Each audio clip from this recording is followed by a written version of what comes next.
welcome to the Vanarama National League Highlight Show. With the end of the season just a fortnight away, things are coming to a head in England's 5th tier, and we'll bring you every twist and turn over the next half an hour. Coming up, the race for the playoffs intensifies with leading contenders dropping points. And at the bottom, would anyone join Chester in slipping to the 6th tier? We begin, though, at the Moss Rose, where Macclesfield were hoping to clinch the National League title. What a title race that is developing for us. Oh, that is a lovely goal. It's almost written in the stars. Macclesfield are cruising, it would seem. It's been 6-7 years since we were in the Football League, close to 20 years since we've had success. So it'd mean a great deal to the football club, but mainly to the supporters and the players. And I'd be really pleased and proud if we could get up. When I came back 5 years ago, it was my 5th season back, I said to the gaffer and it'd be nice to get promoted, and I thought we did have a good chance of doing it. It just took a bit longer than I thought, but it'll be an incredible achievement, not just for me but the football club itself. When you score in the last minute or last seconds, such as Woking, then that gets you really thinking it's going to be our season. In the last minute of added time, Macclesfield take the points. It's difficult to not look at the table, but really the managers, that's where the managers come in, so we've just got to concentrate on ourselves, take each game as it comes. It's in our hands, but we're ready, we're prepared, and only 4 games left, so it's coming to the crunch. We've always had a closeness, mainly born out of lads having to live close because of the wages that we pay. But again, winning breeds confidence, and it brings that togetherness that we've had this season. And it's just snowballed from there. Marsh scores! Is he offside? No! 1-0 Macclesfield. Jumps across again towards it to Wallace. Marsh scores! 2-0! Brian Marsh with his second. Superb performance by Macclesfield Town. I think most people thought we would falter. The players have been fantastic this season. I couldn't have asked any more from them. And if we could get up, it would be my biggest achievement in football.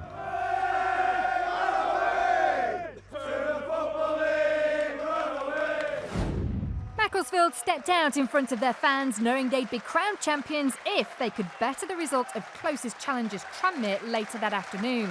But informed Leyton Orient were determined to spoil the party. Watching this for us were the 2 Adams, Virgo and Somerton. Here's Whittaker, who's found by Hancocks, and Whittaker scores his 100th career league goal on the day when Macclesfield, the club at which he started his career, could win the league championship. What an apt goal scorer. Danny Whittaker for the Sultan. Bliss it there, rising above early, and it's just a quick touch and then a quick shot. Whittaker, the goal scorer. Hancocks. And now Burgess. Crossing towards Blissett! Good save. Really good stop by Brill. Elikovi's looking over his shoulder. You can just see him tugging there on Blissett, and he just picks up a great position. Wonderful ball in. But you have to say that is a top save. Oh, and they're struggling to get it clear, and the shot on the turn is in. Orient on terms. They couldn't get rid of the ball from that corner, and it was Karoma who turned it home, and Macclesfield see their lead wiped out at Moss Rose. Well, I think it's a goal that Leyton Orient certainly deserved. Maybe there was a tug there on Elikovi, but he's the first one to react. That's been a good reaction from Leyton Orient since going a goal down. Give credit to them. Elikovi's ball up towards Mooney, and it's Macauley-Bonne, and Lose there, and Mooney! Oh, how have they kept that out? That's remarkable defending from Macclesfield. Fitzpatrick. Well, there's 2 bits of defending there, which is just unbelievable. One from Lowe, one from Fitzpatrick. You think it's going to go in there, but Lowe gets there to make a final dash. But this, well, talking about throwing your bodies in the line, you're talking about winning titles. Defending like that wins you it. That's why we are where we are, because players have been doing that, and those little things make all the difference.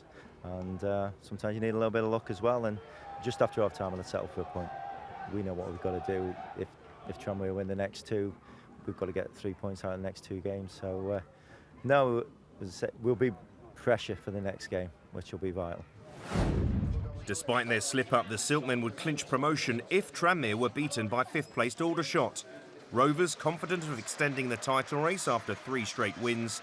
The visitors desperate for victory to secure their own playoff place.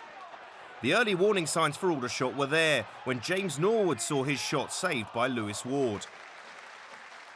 And in an understandably tight game at Printon Park, it took the home side 70 minutes to break the deadlock.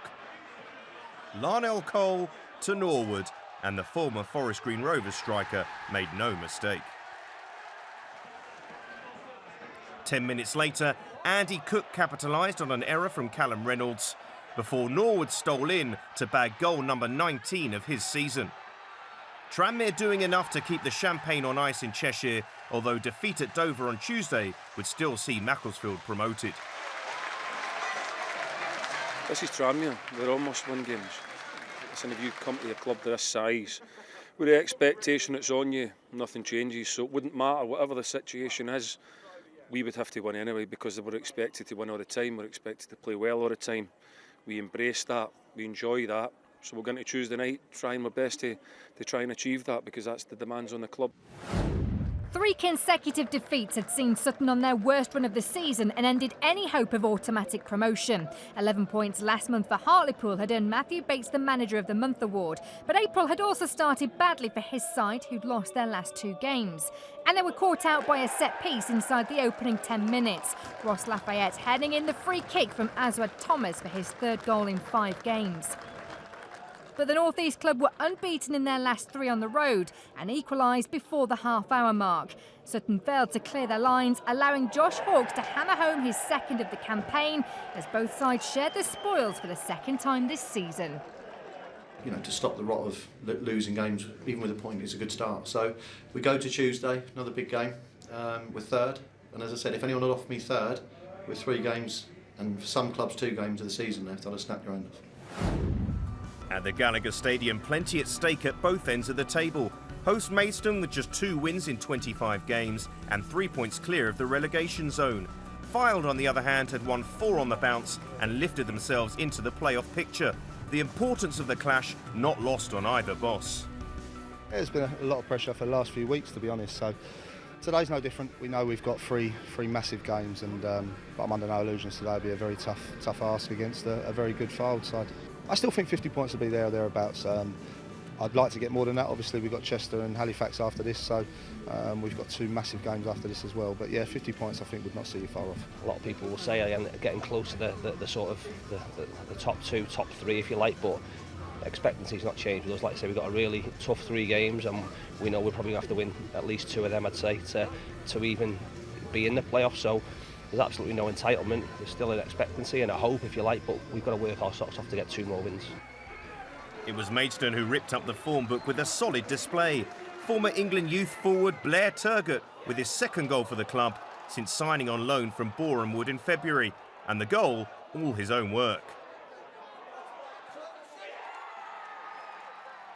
It would prove to be the only score of the game as Maidstone held on for a 1st win in 7, a victory that takes them to 50 points and leaves safety very much in their own hands.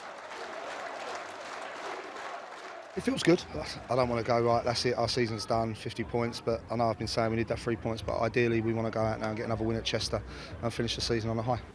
Relegated Chester's season hit a new low this week when manager Marcus Bignett, already due to leave the club at the end of the season, was shown the door with immediate effect. Despite securing his 1st win in 10 on Tuesday night, the 43-year-old's position hadn't been helped by his post-match comments last weekend. We lack in terms of infrastructure, in terms of people who know the National North, know the National League, know football, you know, and that skill set. And Neil Young, for me, what he could have brought to this football club in terms of planning, moving forward. So to lose a volunteer of the experience of Neil Young, yes, I do worry, because I look and I can't see, in terms of people who can take this football club forward, if I'm being honest. 24-year-old academy coach Callum McIntyre was put in charge for Chester's final 3 games, starting with an unenviable trip to Boreham Wood. Luke Garrard's side had dropped to 6th following a midweek defeat to Macclesfield, but they hadn't lost 3 in a row all season and were on the scoresheet first. Michael Folevy, on loan from Watford, fortuitously deflecting Bruno Andrade's shot for his first senior goal. Andrade did get his own before the break though, as the hosts were awarded a penalty. James Akintunde bringing down right back Kane Smith in the box, referee Richard Hume pointing to the spot. Wood's top scorer sent keeper Andrew Firth the wrong way for his 19th goal of the season. Into the second half, and a fine solo effort from Morgan Ferrier had looked to put the game out of sight for Chester. 3-0 to Boreham Wood. But with less than 20 minutes on the clock and just pride to play for, the visitors responded. Tom Crawford and Akintunde with the 1-2, the latter slotting home to pull one back for Chester. The Blues hadn't beaten Boreham Wood in 5 previous encounters, and another goal from the hosts in stoppage time ensured that wasn't about to change. Ricky Shake scoring their 4th and his first at Meadow Park for exactly a year. It turned out to be an eventful afternoon for Akintunde, who was able to get his brace before the final whistle. But it was too little too late for Chester, who have now lost their last 7 away games. Boreham Wood are back up to 4th. It's been a difficult week for us in terms of the way sort of things have transpired, and I'm in a position which is very much a temporary position, you know what I mean? I've got no sort of ambitions at present of moving into a first team role. I mean, I've stepped up as the club's under-18s manager. I enjoyed it. I think it's an experience. We just move on to the next one and trying to do stuff right for the Maidstone game next week. Wrexham may still be in the playoff positions, but they haven't made life easy for themselves despite a strong record at the racecourse. Without a win in 4 previous matches, they thought they'd turned a corner when, after good work from Jack McCreth, Paul Rutherford tucked away the opener.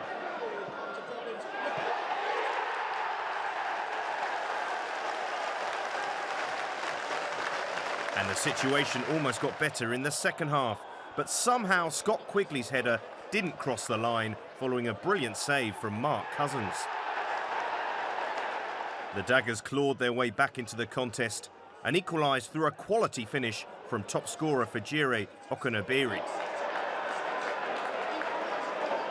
The visitors had enjoyed a week's break after their scheduled match against Guiseley on Tuesday had been postponed, but that didn't stop Wrexham from showing some fresher legs, only to miss more chances, quickly clipping the outside of the woodwork.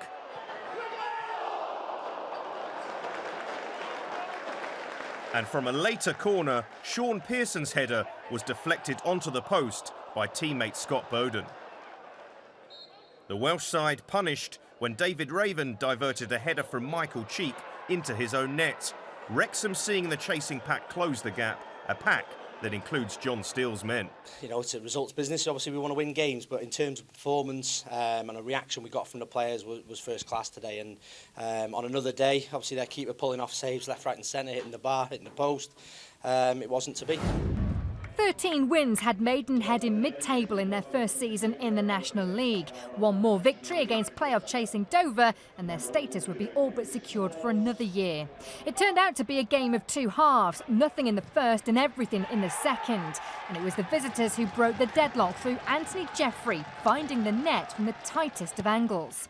Maidenhead hit back straight away, Sam Barrett with the free kick, Jake Hyde making sure the ball found its way past the newly crowned Player of the Month, Mitch Walker. The pendulum swung again just seconds later when Ryan Bird's clever flick found Manny Parry, who sparked jubilant celebrations in the away end. 3 goals in 5 minutes gave Dover a 2-1 lead. Over to Maidenhead, who came back again. The long throw in from Barrett coming off the shoulder of Jake Goodman, with Ryan Upwood at the back post to score his 5th goal of the season. And deep into injury time, the Magpies swooped to steal all 3 points. 20-year-old Max Kilman, the star man, with his first ever goal for the club. Back-to-back wins for Alan Devonshire's side, but frustration for Dover. We were disappointed, I thought, as you say. First half, I thought we were quite we looked the part. Everyone was doing the job and that, and then they nick it on dead balls against us. So you know, it's that's the unfortunate thing about having such an inexperienced side. There's no one out there to keep calm heads, but it's not for the want of trying with the players. It's just a lack of experience, and hopefully we can get our heads around that. But it's, you know, it's still in our hands. So it's a matter of trying to go and win all the games now. Last weekend, Barrow slipped back into the relegation zone for the first time in 5 months, but responded on Tuesday by picking up a first home win since October with a 3-2 triumph over Eastleigh. Yet the Bluebirds remained in the bottom four as they welcomed an Ebbsfleet side unbeaten in 9, with ambitions of getting into the playoff places after an impressive 3-0 victory over Wrexham in midweek. With their late surge, the Fleet have managed to close the gap on the possible promotion positions, and their impressive form showed early signs of continuing. Luke Coulson striking the post via a touch from goalkeeper Steve Arnold. And in the opposite goal, Nathan Ashmore produced a terrific save to deny Lewis Walters. Asa Hall missing the target on the follow-up. And the hosts went even closer soon after, Kingsley James seeing his effort blocked on the line. However, Ebbsfleet went ahead just after the half-hour mark thanks to Dean Rance, the midfield stalwart reacting quickest after Sean Shields' effort came back off the woodwork. In the second half, Luke James almost found an equaliser, only for Ashmore to make another fine stop. Ebbsfleet 10 matches unbeaten now and a timely run of form at the business end of the season. Some positive news for Woking this week as they secured their long-term future at the Laithwaite Community Stadium after entering an agreement with the local council and a development company. Yet on the field things were much more precarious after a midweek defeat to Maidenhead left them winless in 11 and just a point above the drop zone ahead of the visit of Bromley.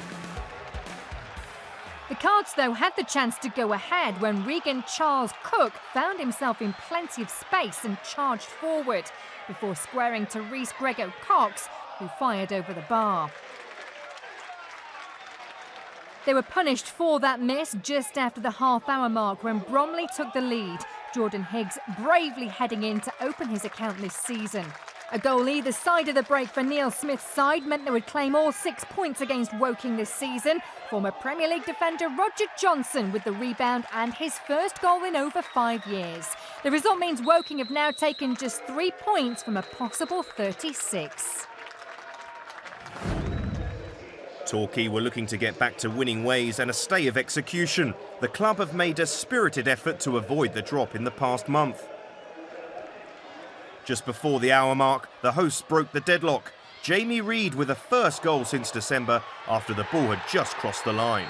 For mid-table Halifax, forward Ben Tomlinson saw a second yellow card and the visitors' challenge faded away. For Torquay, a first clean sheet at home since December and another week of hope. A nervous afternoon, tense, especially towards the end of the game. But we got the result that we had to get today, and that's credit to the players. You know, we knew that we had to win this afternoon, and we did.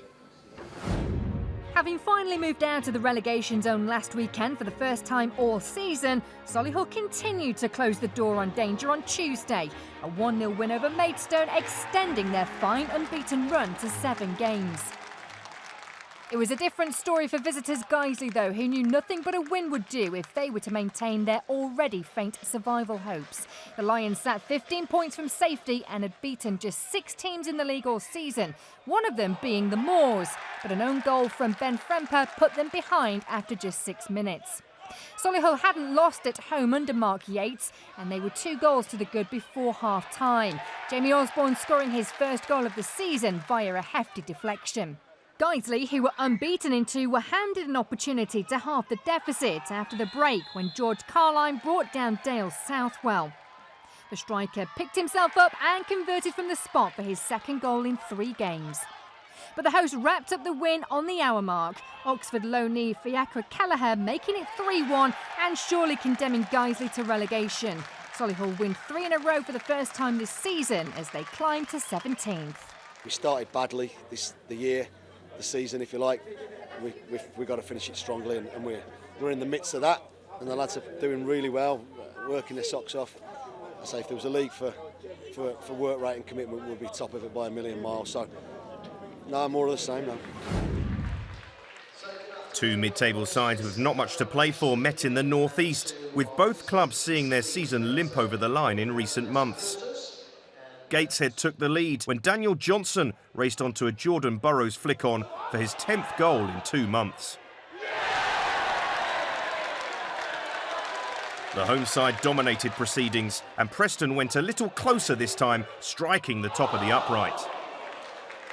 And having not won in their previous 8 matches, Steve Watson's men completed the victory when Provider turned fortunate goalscorer. Burrow finding the net for the 3rd time in 3 days after a brace against Halifax on Thursday night. On another day, the Tyneside club would have had a lot more, but as it was, Burrow blazed over and 2 goals were enough. East have got some good players. They're going to have spells in the game, and of course they had the odd spell. But I thought overall we could have we could have sealed it by a wider margin today as well. You know, second half Jordan's hit the crossbar. We just haven't been clinical enough when we got into good positions. But all in all, just really happy we've got the 3 points. Moved us up a little bit again to where we wanted to be. Gateshead move well clear of danger, but the same can't be said for Woking, who remain in deep trouble after 12 games without a win. Barrow stay in the bottom 4 but have games in hand. Torquay too live to fight another day, but Guiseley are now all but relegated. Meanwhile, at the top, Tranmere kept the title race alive, but Macclesfield now need just 3 points to become champions. A Rovers defeat at Dover on Tuesday could also hand them the title.